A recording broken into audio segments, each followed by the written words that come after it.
Hoje, 14 de fevereiro de 2025, eu terminei de fazer a leitura de número 114. Eu li toda a Bíblia Sagrada e dessa vez eu li a Bíblia intitulada A Bíblia em Ordem Cronológica. Os textos bíblicos nesta Bíblia são colocados em ordem cronológica, ou seja, na sequência em que os fatos ocorreram. Por exemplo, o primeiro versículo não é Gênesis capítulo 1, versículo 1, no princípio criou Deus os céus e a terra. E sim, João capítulo 1, versículo 1, no princípio era o verbo estava com Deus e o verbo era Deus. João faz referência a um tempo anterior à criação dos céus e da terra. Ele destaca que antes do princípio da criação, Gênesis capítulo 1, já existia o Logos, Jesus Cristo, o princípio de tudo. A Bíblia em ordem cronológica tem algumas características, eu vou mencionar algumas. Um quadro da organização cronológica da história bíblica. Tempo de vida de personagens bíblicos. A harmonia dos evangelhos. Há destaque de textos bíblicos e profecias do Antigo Testamento concernentes ao Messias. Fatos da história contemporânea. Um índice no final com a ordem tradicional dos livros da Bíblia, indicando o número da página. E ela tem também notas de rodapé com explicações complementares. A Bíblia em ordem cronológica é excelente para preparar sermões, estudos, palestras, etc. E para quem deseja estudar a Bíblia Sagrada, pois tem uma visão completa de todos os versículos que tratam do assunto que está estudando. A Bíblia em ordem cronológica tem um organizador e um co-organizador, que às vezes discordam das datas de alguns textos bíblicos. Os editores da Bíblia em ordem cronológica declaram que é algo comum dois autores de Bíblias em ordem cronológica discordarem entre si quanto a algumas datas. Isso não influi na questão da ordem dos textos. Há alguma discordância, mas muito pequena. E mais em relação à data do que em relação ao texto.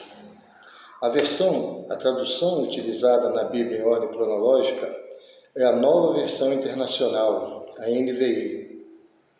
Eu tenho muitas restrições em relação à NVI.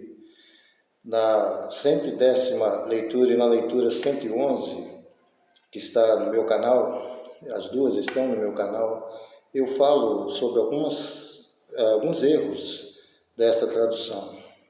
E nesta, inclusive, anotei alguns, eu vou mencionar poucos deles. Há lugares em que alguns textos foram omitidos, 2 versículos não constam nesta tradução. Também usa-se, às vezes, a palavra ou a expressão bem-aventurado, outras vezes felizes, e essas duas não são sinônimas. Também usa muito a expressão orgulho, ter orgulho disso, orgulho daquilo, e sabe que orgulho, na verdade, ter orgulho é um pecado. Também, em notas de rodapé, vem escrito que em alguns manuscritos não tem da forma que geralmente se coloca, então eles pegam uma outra palavra, um outro vocábulo. Eu me pergunto, mas se em alguns não tem e outros tem, por que não permanecer aquilo que é comum de ser colocado? Mas o fato da NVI não ser uma boa tradução não implica na ordem que foi colocado. Então você pode ler na NVI e procurar nas outras versões e encontrar a melhor tradução, aquilo que é mais conveniente e evitar heresias e erros. Estou muito feliz de ter lido 114 vezes a Bíblia Sagrada e já comecei hoje, a leitura de número 115. E aprendi muito nessa leitura, fiz várias anotações, sugestões para sermões e eu reitero, leia a Bíblia. É uma forma de santificar a vida, entregando o dízimo do templo, a mordomia do templo e é uma forma, sim, de aprimorar conhecimento e de deixar Deus falar com a gente. A Bíblia, eu escrevi há algum tempo, ela é a boca de Deus. Deus fala através da Bíblia. Estou muito feliz de ter terminado esta leitura.